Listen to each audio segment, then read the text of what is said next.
आज आइए हम आत्मिक लक्ष्य और उत्सुकता इस विषय के अंतर्गत एक साथ परमेश्वर के वचन का अध्ययन करने का कुछ समय ले।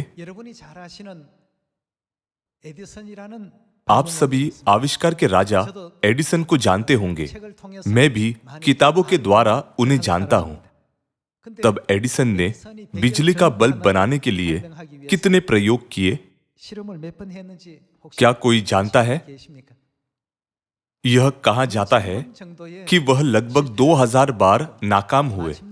लगभग 2000 बार नाकाम होने के बाद वह बिजली के बल्ब का आविष्कार करने में सफल हुए। वहां लगाया हुआ बिजली का बल्ब 2000 प्रयोगों द्वारा बनाया गया था। यह एडिसन की उत्सुकता के कारण सफल हो सका।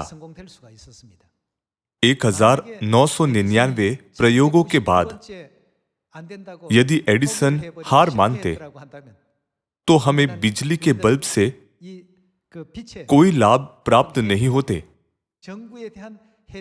है ना? 2000 प्रयोगों के द्वारा बिजली के बल्ब के सफल आविष्कार के बाद बहुत से रिपोर्टर आए, उनकी तस्वीरें ली और उनका इंटरव्यू लिया।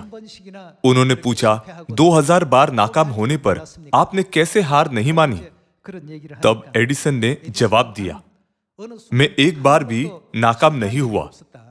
चाहे 2000 या 3000 बार प्रयोग किया हो, वे सब बस बिजली के बल्ब का आविष्कार करने की प्रक्रिया थी। उन्होंने कहा कि वह कभी नाकाम नहीं हुए। यह एडिसन के एक प्रसिद्ध उदाहरण के रूप में याद किया जाता है। 10 या 20 असफल प्रयास करने के बाद ज्यादातर लोगों का धीरज खत्म हो जाता है। यदि कोई 20 प्रयास करता है तो वह व्यक्ति बहुत ही धीरजवंत व्यक्ति है। हम वह कह सकते हैं कि उस प्रकार के व्यक्ति के पास अपने लक्ष्य को पूरा करने के लिए बहुत सी मजबूत इच्छा है। लेकिन एडिसन के मामले में वह सिर्फ 10 या 20 प्रयास नहीं थे, वह 100 या 200 प्रयास नहीं थे। वह लगभग 2000 बार नाकाम हुए, लेकिन उन्होंने हार नहीं मानी।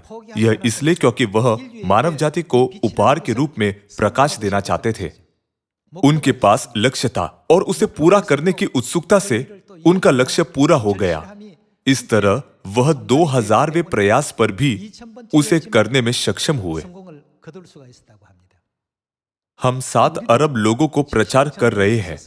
दुनिया भर में एक महीने में सैकड़ों चर्च स्थापित हो रहे हैं, शाखा चर्च स्थापित हो रहे हैं और सियोन की संतानों को भेजा जा रहा है। इस तरह अब यहां और वहां सियोन का निर्माण हो रहा है। तब यह सब कार्य कौन पूरा कर रहा है? यह सब कार्य उन लोगों के द्वारा पूरा हो रहा है जिनके मनों में उत्सुकता है। लोग जो उत्सुक नहीं है वे चीजों को कभी कार्य में नहीं लाते। भले ही भविष्यवाणियां हैं, लेकिन वे भविष्यवाणियों के अनुसार नहीं चलते। वे भविष्यवाणी के अनुसार कार्य नहीं करते। आमतौर पर जो किसी चीज के लिए उत्सुक है वे कड़ी मेहनत करके कार्य पूरा कर रहे हैं। वास्तव में इस पृथ्वी पर सभी लोग अपने उद्धार के लिए उत्सुक होने चाहिए, लेकिन वे ऐसा महसूस करते हुए नहीं दिखते। बाइबल में बहुत बार उत्सुकता प्रकट होती है। उत्सुकता इस पर निर्भर होती है कि हमारे पास लक्ष्य है या नहीं। लक्ष्य के बिना लोगों के पास कभी किसी चीज के लिए उत्सुकता नहीं हो सकती। लोग जिनके पास लक्ष्य होता है उनके मनों में उत्सुकता होती है।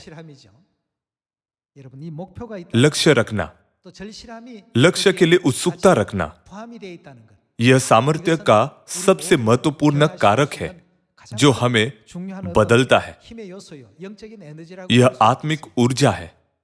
हमारे विश्वास के पूर्वजों के पास लक्ष्य थे और उनके लक्ष्य को पाने के लिए उत्सुकता थी। आइए हम बाइबल में उन पूर्वजों के कुछ मामलों को देखें। आइए हम निर्गमन अध्याय 3 आयत 7 पर एक नजर डालें। यह दृश्य है जहां परमेश्वर ने कटीली झाड़ी के बीच आग की लौ में मूसा को दर्शन दिया और उससे कहा कि इजरायलियों को मिस्र से बाहर निकाले। अध्याय 3 वचन 7। फिर यहोवा ने कहा, मैंने अपनी प्रजा के लोग जो मिस्र में हैं, उनके दुख को निश्चय देखा है, और उनकी जो चिल्लाहट परिश्रम करने वालों के कारण होती है, उसको भी मैंने सुना है, और उनकी पीड़ा पर मैंने चित्त लगाया है। इसलिए अब मैं उतर आया हूं कि उन्हें मिस्रियों के वश से छुड़ाऊं और उस देश से निकालकर एक अच्छे और बड़े देश में, जिसमें दूध और मधु की धाराएं बहती है, अर्थात कनानी, हित्ती, एमोरी, परिजी, हिब्बी और यबूसी लोगों के स्थान में पहुंचाऊं। इसलिए अब सुन, इजरायलियों की चिल्लाहट मुझे सुनाई पड़ी है, और मिस्रियों का उन पर अंधेर करना भी मुझे दिखाई पड़ा है। इसलिए आ, मैं तुझे फिरौन के पास भेजता हूँ कि तू मेरी इजरायली प्रजा को मिस्र से निकाल ले आए। इस तरह परमेश्वर ने मूसा को चुना और उसे एक मिशन दिया। लेकिन उस क्षण तक मूसा ने कभी नहीं सोचा था कि यह उसके जीवन का लक्ष्य होगा। आइए हम देखें कि चूंकि मूसा के पास लक्ष्य नहीं था, तो उसने क्या कहा। वचन 11, परंतु मूसा ने परमेश्वर से कहा, मैं कौन हूं जो फिरौन के पास जाऊं और इजरायलियों को मिस्र से निकाल ले आऊं। उसने कहा, निश्चय मैं तेरे संग रहूंगा, और इस बात का कि तेरा भेजने वाला मैं हूं, तेरे लिए यह चिन्ह होगा कि जब तू उन लोगों को मिस्र से निकाल चुके, तब तुम इसी पहाड़ पर परमेश्वर की उपासना करोगे। मूसा ने परमेश्वर की आवाज सुनी, लेकिन उसने बहाना बनाया।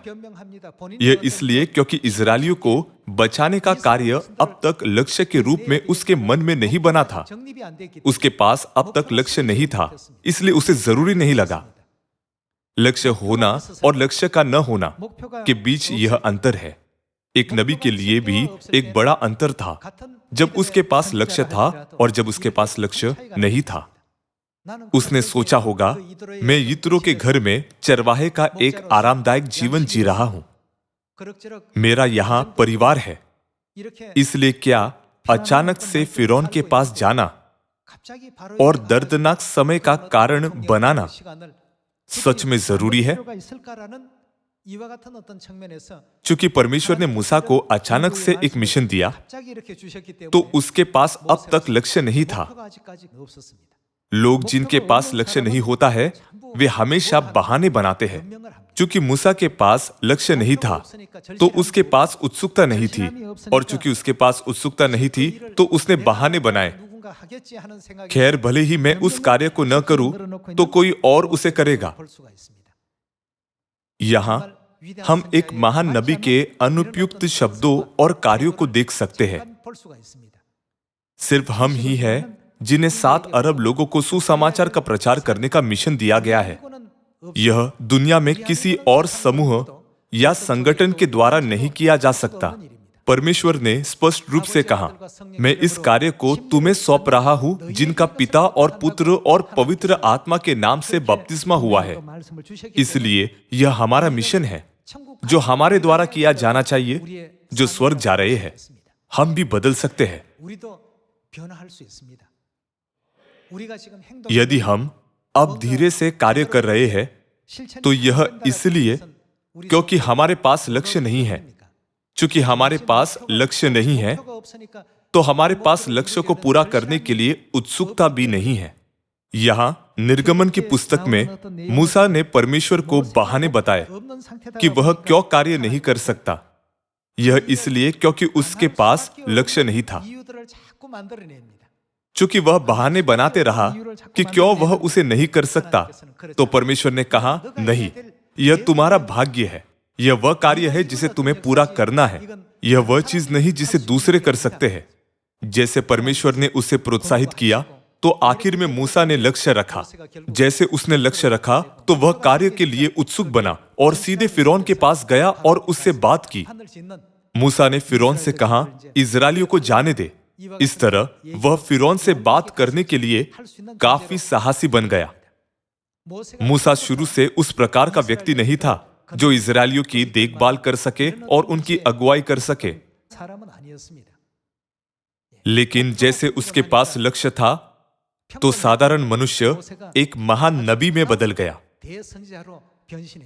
आइए हम वचन 13 के साथ जारी रहे।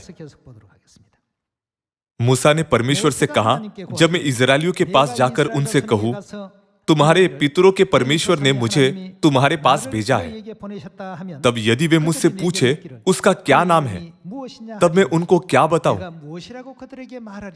मूसा स्थिति को टालने के लिए बहाने बनाता रहा। वचन 14, परमेश्वर ने मुझसे कहा, मैं जो हूं सो हूं। फिर उसने कहा, तू इजरायलियों से यह कहना, जिसका नाम मैं हूं है, उसी ने मुझे तुम्हारे पास भेजा है। परमेश्वर ने लगातार उसे यह कहते हुए प्रोत्साहित किया, यह तुम्हारा काम है, यह तुम्हारे जीवन का लक्ष्य है। इसके लिए उत्सुकता रखो और अवश्य ही उसे पूरा करो।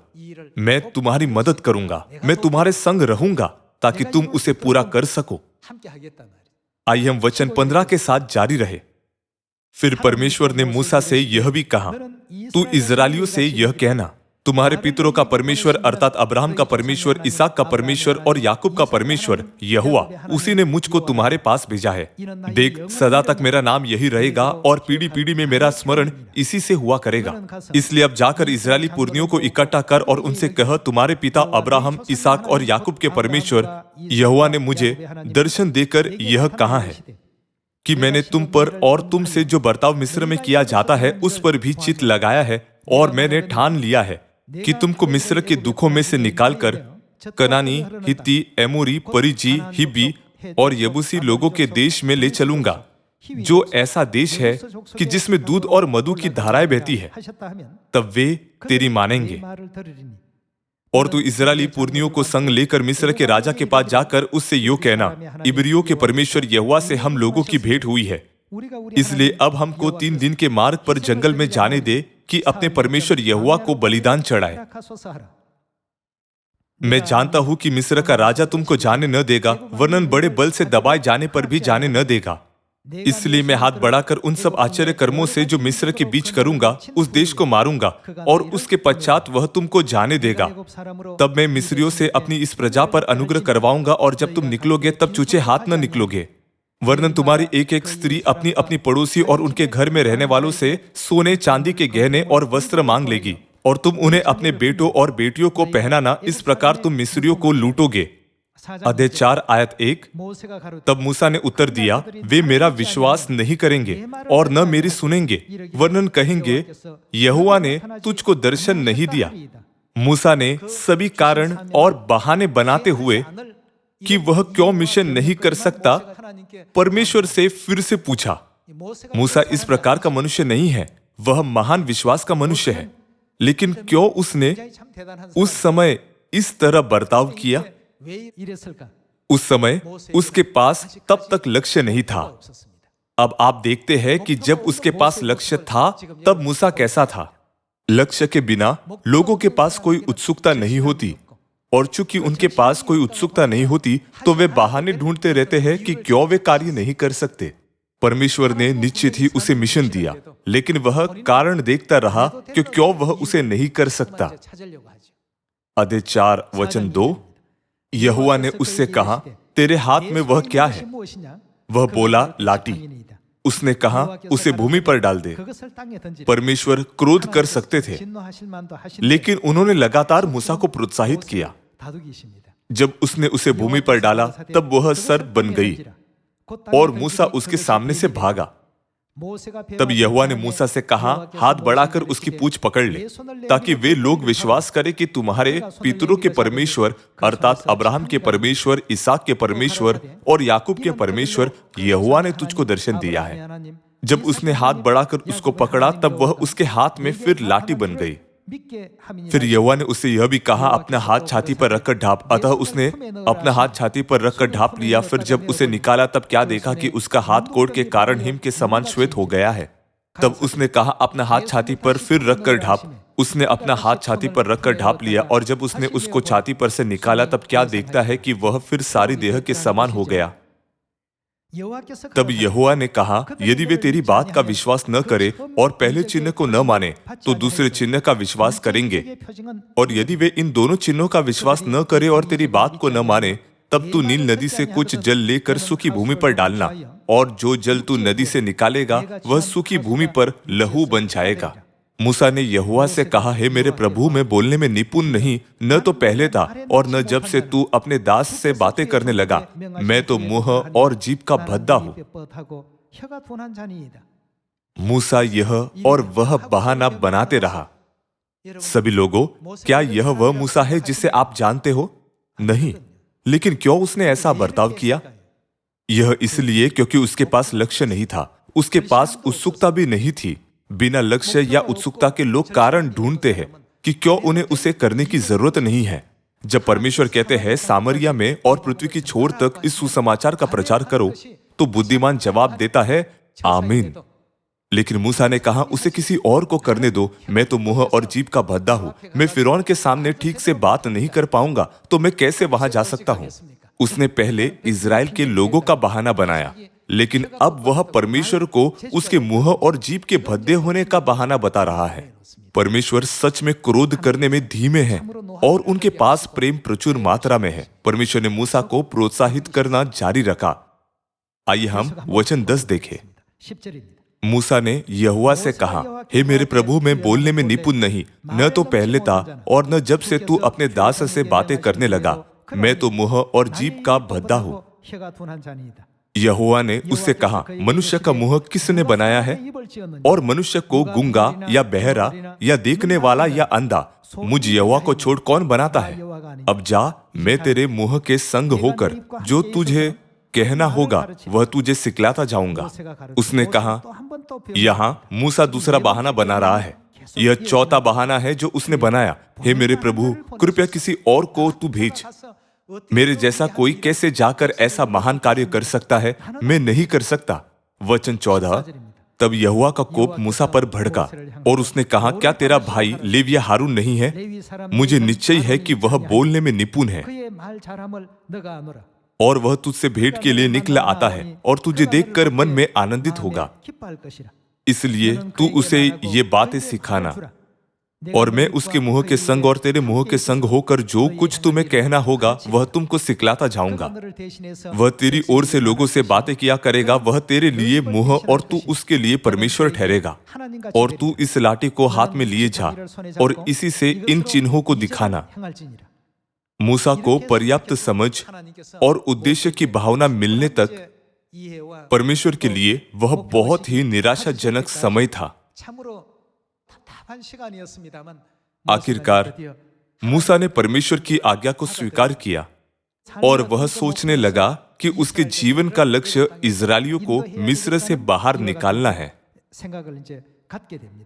अब आइए हम दृश्य देखें जहां मूसा फिरौन से बात करने उसके पास गया। अध्याय 5 वचन 1। इसके पश्चात मूसा और हारून ने जाकर फिरौन से कहा, इजराइल का परमेश्वर यहोवा यूं कहता है, मेरी प्रजा के लोगों को जाने दे कि वे जंगल में मेरे लिए पर्व करें। फिरौन ने कहा, यहोवा कौन है कि मैं उसका वचन मानकर इजराइलियों को जाने दूं?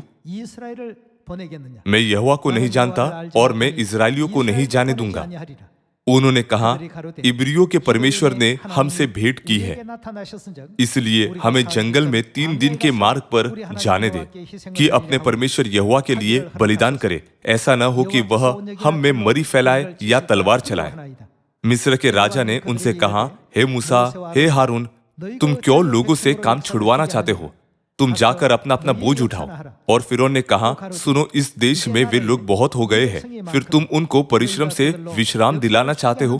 फिरौन ने उसी दिन उन परिश्रम करने वालों को जो उन लोगों के ऊपर थे और उनके सरदारों को यह आज्ञा दी, तुम जो अब तक ईंटें बनाने के लिए लोगों को पुआल दिया करते थे वह आगे को न देना, वे आप ही जाकर अपने लिए पुआल इकट्ठा करें। अब फिरौन ने इजरायलियों को ईंटें बनाने के लिए खुद की सामग्रियों को इकट्ठा करने को कहा। पहले मिस्री इजरायलियों को सामग्री देते और उन्हें ईंटें बनाने को कहते, लेकिन मूसा और हारून के परमेश्वर की इच्छा को कार्य में लाने के बाद लोगों को अधिक मुश्किल समय का सामना करना पड़ा। अतीत में उन्हें सभी सामग्रियां दी जाती थी तो उन्हें पुआल खोजने के लिए चारों ओर चलने की जरूरत नहीं थी। लेकिन मूसा और हारून से मिलने के बाद राजा ने और अधिक हेकड़ी दिखाई। उसने कहा, चूंकि तुम्हारे पास समय है तो तुम व्यर्थ चीजों के बारे में सोचते हो, तो अब तुम जाओ और ईंटें बनाने के लिए खुद के पुआल लाओ। इजरायलियों के काम का बोझ 2 गुना बढ़ गया।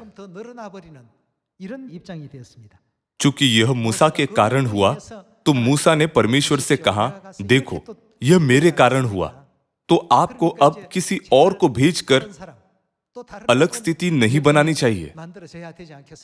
लेकिन परमेश्वर ने धीरज से मूसा को शांत किया और आखिर में मूसा समझा कि वह इस मिशन के साथ जन्मा था।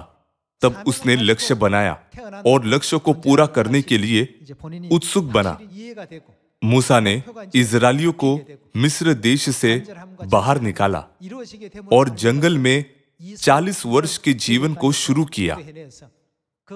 तब उसकी आयु 80 वर्ष की थी। मूसा के इतिहास में हम उसे लक्ष्य बनाने और उत्सुक होने के बाद पूरी तरह एक अलग बदले हुए व्यक्ति में देख सकते हैं। आखिरकार वह फिरौन से बात करने गया। तब फिरौन परमेश्वर के कार्य के सामने झुक गया। इजरायली मिस्र देश से आजाद हुए और दूध और मधु की धारा बहते कनान देश में गए। हम इसे निर्गमन अध्याय 12 और 13 में देख सकते हैं। आज भी हमने परमेश्वर से मिशन प्राप्त किया है। हमें आज्ञा दी गई है कि जाओ और सब जातियों के लोगों को चेला बनाओ और उन्हें पिता और पुत्र और पवित्र आत्मा के नाम से बपतिस्मा दो और उन्हें सब बातें जो परमेश्वर ने हमें आज्ञा दी है मानना सिखाओ। लेकिन जब हमारे पास लक्ष्य न हो तो हम मूसा की तरह क्या सोचते हैं? खैर, मैं व्यस्त हूं, मुझे काम करना है, मैं एक छात्र हूं, मैं एक गृहिणी हूं, मुझे मेरे पति और मेरी संतान की देखभाल करने की जरूरत है, मेरे पास करने के लिए बहुत से काम हैं। अवश्य ही हमें वह चीजें करनी है जो करनी चाहिए, लेकिन क्या हमारे जीवन में थोड़ा सा अवकाश भी नहीं है? हम उस अवकाश का उपयोग सिर्फ सांसारिक चीजों के बारे में बात करने के बजाय हमारे पड़ोसियों को परमेश्वर के आशीषित वचन का प्रचार करने में कर सकते हैं, है ना? यदि हमारे पास लक्ष्य नहीं है तो हम कभी भी उत्सुक नहीं हो सकते। लगभग 2000 बार नाकाम होने के बाद बिजली के बल्ब का आविष्कार करने तक एडिसन के मन में उत्सुकता थी। चाहे कितने ही प्रयास क्यों न लगे, चाहे वह 2000 बार हो या 3000 बार, उनके पास बिजली के बल्ब का आविष्कार करने का लक्ष्य था। सभी लोगों, परमेश्वर हमारे कार्य को पूरा करते हैं। परमेश्वर ने कहा, इस सुसमाचार का प्रचार सामरिया में और पृथ्वी की छोर तक करना। यह उस बात के समान है जो परमेश्वर ने मूसा से जाकर फिरौन से बात करने और मिस्र से इजराइल के लोगों को बाहर निकालने के लिए कहा था। कुछ लोग बहाना बनाने की कोशिश करते हैं और कुछ उसके लिए लक्ष्य बनाते हैं, क्योंकि यह परमेश्वर के द्वारा दिया गया वचन है। सभी लोगों, न करने के बहाने खोजने के बजाय हमें यह कारण खोजना चाहिए कि क्यों हम उसे कर सकते हैं।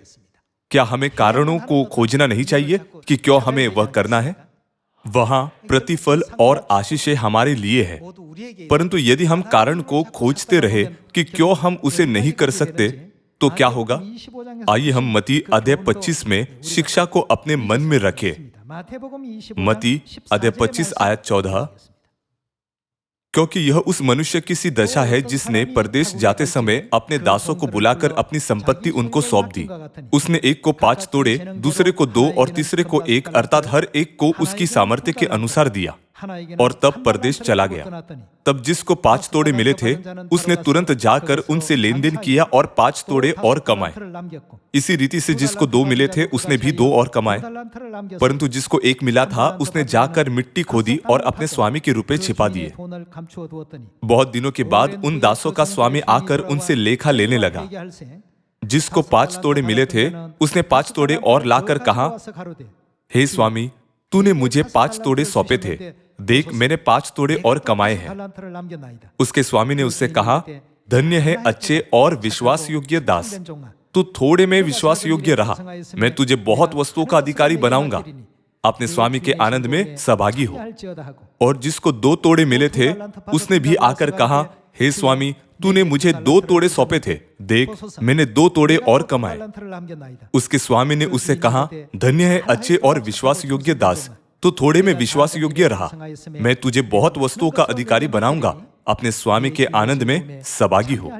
तब जिसको 1 तोड़ा मिला था उसने आकर कहा, है स्वामी, मैं तुझे जानता था कि तू कठोर मनुष्य है, तू जहां कहीं नहीं बोता वहां काटता है और जहां नहीं छींटता वहां से बटोरता है, इसलिए मैं डर गया और जाकर तेरा तोड़ा मिट्टी में छिपा दिया।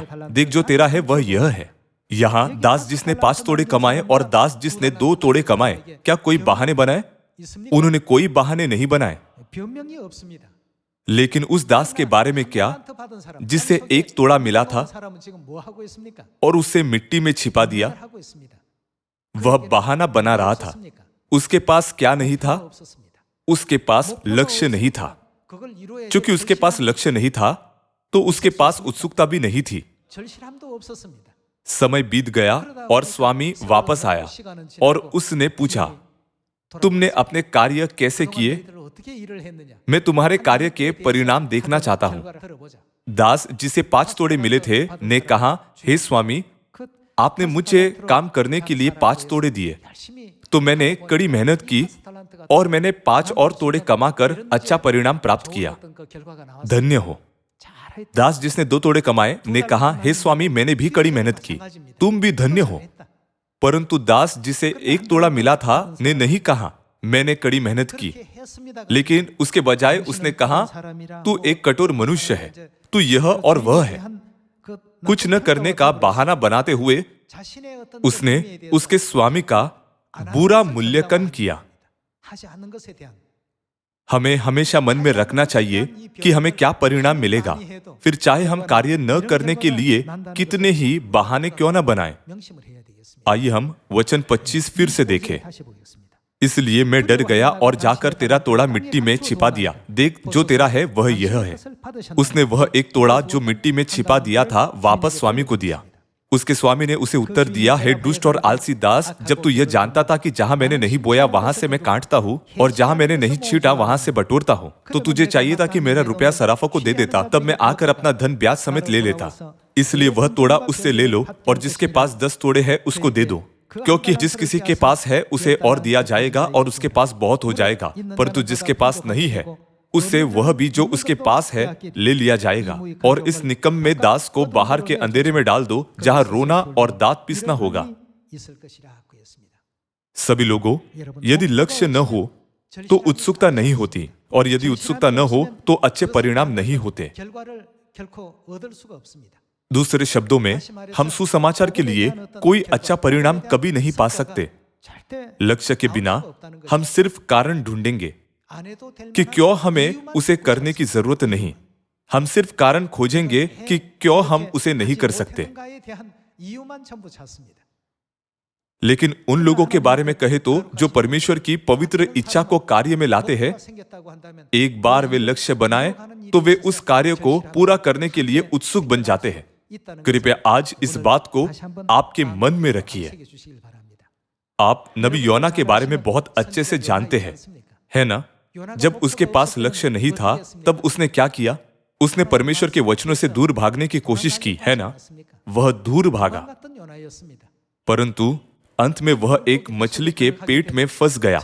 वहां उसने पश्चाताप की प्रार्थना की और यह सोचते हुए लक्ष्य बनाया, मैं किसी भी तरह मरने वाला हूं, भले ही मुझे कोड़े से मार डाला जाए, फिर भी मैं मरने से पहले जी भर के परमेश्वर के वचन का प्रचार करूंगा। तो वह बाहर जाकर चिल्लाया। तब 1,20,000 लोगों ने पश्चाताप किया। जब उसके पास लक्ष्य था तब उसकी उत्सुकता आत्मिक दुनिया में फैल गई। उसने 1,20,000 लोगों का नेतृत्व पश्चाताप में किया और राजा को भी परमेश्वर के सामने झुकाया। लोग जिन्होंने बुतपरस्त देवताओं पर विश्वास किया, सभी ने यहोवा के नाम के सामने पश्चाताप किया और उन्होंने परमेश्वर के सामने घुटने टेके। यह अद्भुत कार्य योना के इतिहास में पाया जा सकता है। लक्ष्य बनाने के बाद योना की उत्सुकता अलग थी। जब उसने परमेश्वर के वचन को अपना लक्ष्य बनाया और उत्सुकता को उसमें जोड़ा, तो ऐसा कुछ नहीं था जो वह न कर सकता था। सब कुछ जो असंभव लगा वह किया गया। वह कितनी उत्सुकता से चिल्लाया होगा कि उसकी चिल्लाहट ने उनके हृदयों को हिला दिया। वे भूतपरस्त देवताओं पर विश्वास करते थे। क्या आपको लगता है कि यदि उनके हृदय न हिलाए जाते तो उन्होंने परमेश्वर की चेतावनी को सुनकर ऐसे ही पश्चाताप किया होता?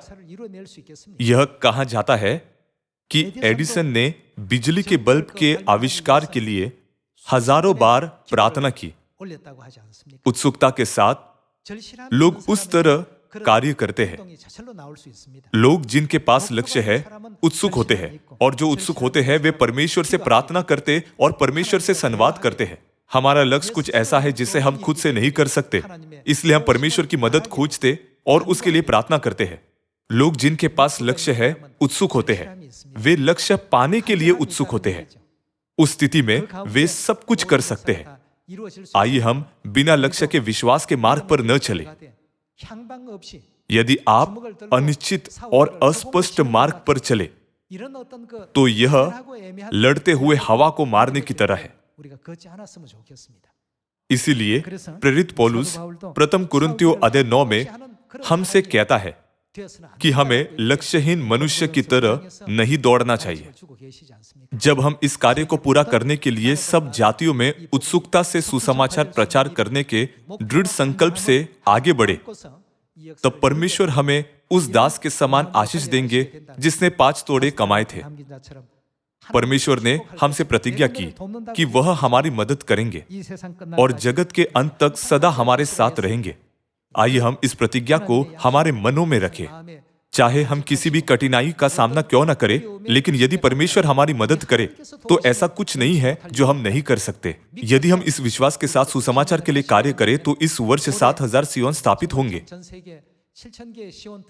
हम परमेश्वर को खुशी का समाचार देने में सक्षम होंगे कि यह सुसमाचार दुनिया में सभी लोगों को प्रचार किया गया है। आइए हम लक्ष्य रखें और यत्न से प्रार्थना करें। स्वर्ग का राज्य हमारा लक्ष्य है। तब कुछ चीजें हैं जो हमें करनी चाहिए। बाइबल कहती है कि जब राज्य का यह सुसमाचार सामरिया में और पृथ्वी की छोर तक प्रचार किया जाएगा, तब स्वर्ग का राज्य हमारे पास आएगा। आइए हम उस भविष्यवाणी को फिर एक बार हमारे हृदयों पर उत्कीर्ण करें और हमारा सर्वोत्तम करें, ताकि स्वर्गीय राज्य में जाने के बाद हम 10 नगरों या 20 नगरों की आशीष पा सके। इसी के साथ मैं आज के वचनों को समाप्त करना चाहूंगा। आपका बहुत बहुत धन्यवाद।